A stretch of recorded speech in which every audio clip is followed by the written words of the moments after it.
Any incentivization is a bribe. Any bribe is an incentivization.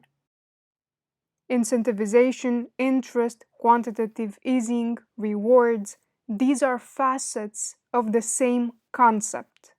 The concept is using resources and services for aligning intent between two or more parties that otherwise would diverge or would at least be neutral to each other. The miracle of blockchains, and especially proof of stake blockchains, is the transformation of personal greed into computing power and public, transparent proof of consensus. It is digital, decentralized, grassroots governed capitalism. Validators and delegators in proof of stake systems have one main role: securing the network. And in exchange for their service, they receive rewards. And in systems like Cosmos, they have power to govern and vote proportional to their stake.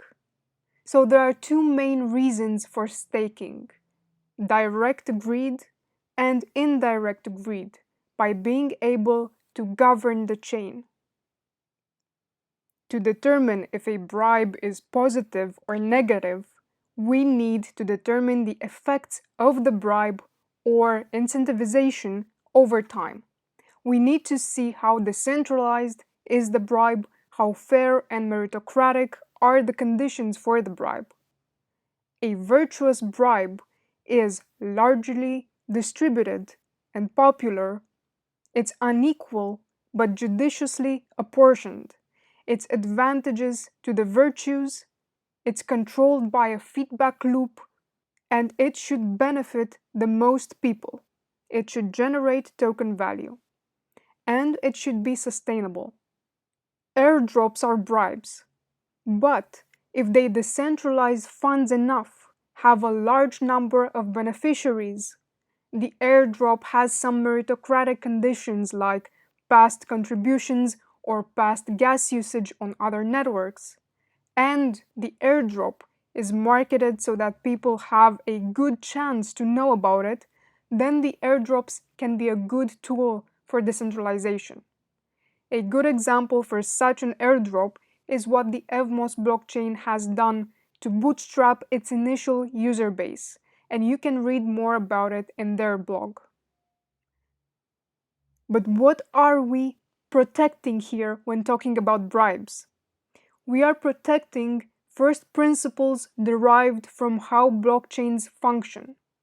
A bribe has a negative effect if it goes against one or more of these principles: decentralization, immutability of logs or records or transactions, consensus on mutations of state, bringing material-like features to assets, where you move assets instead of copying them, provability, robustness, and robustness is usually the implication of decentralization, and it means survivability across time, across space, which means across jurisdictional impositions or local calamities, across digital attacks, governance malevolence, economic attacks. Now let's talk about governance malevolence and some of the rules that, if broken, will constitute an attack on the blockchain principles we discussed earlier.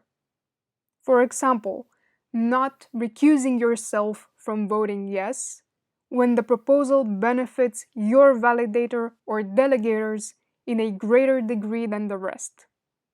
Blackmailing. I will redelegate my funds if you do not vote to my benefit to the expense of the community. Bribing. I will airdrop some tokens to those who voted yes on this proposal that benefits me or my group.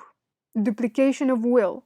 Same identity owns multiple validators.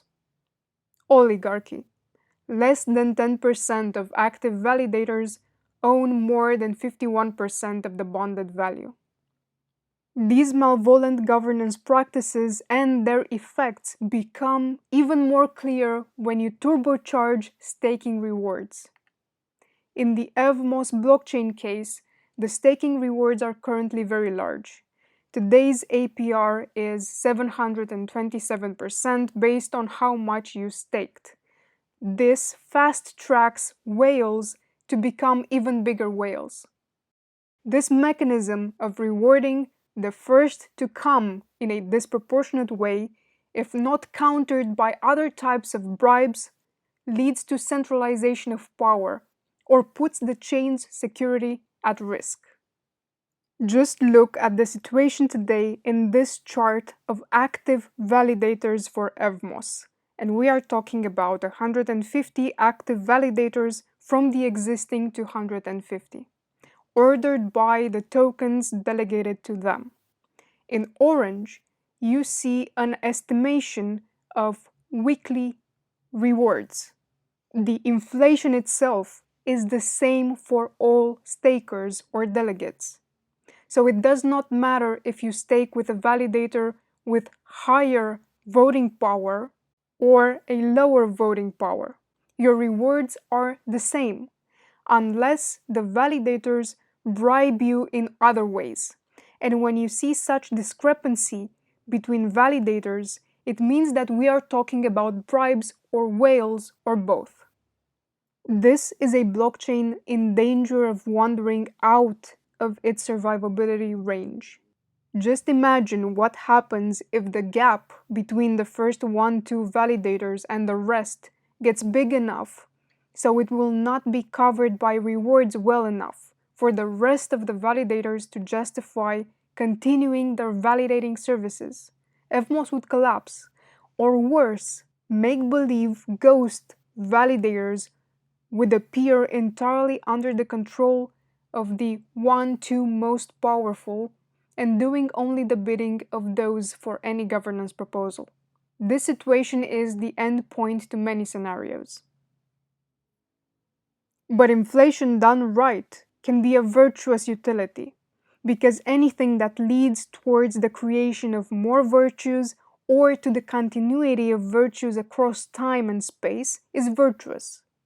Staking rewards links personal greed with utility offered to the community by preservation across time of the existence of a blockchain with all its virtues.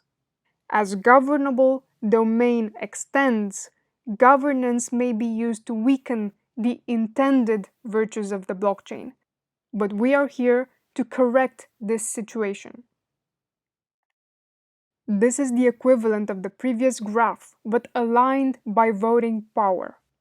The first validators, the first 2 validators, have more than 20% of the network, and the first 4-5 validators are enough to pass any governance proposal.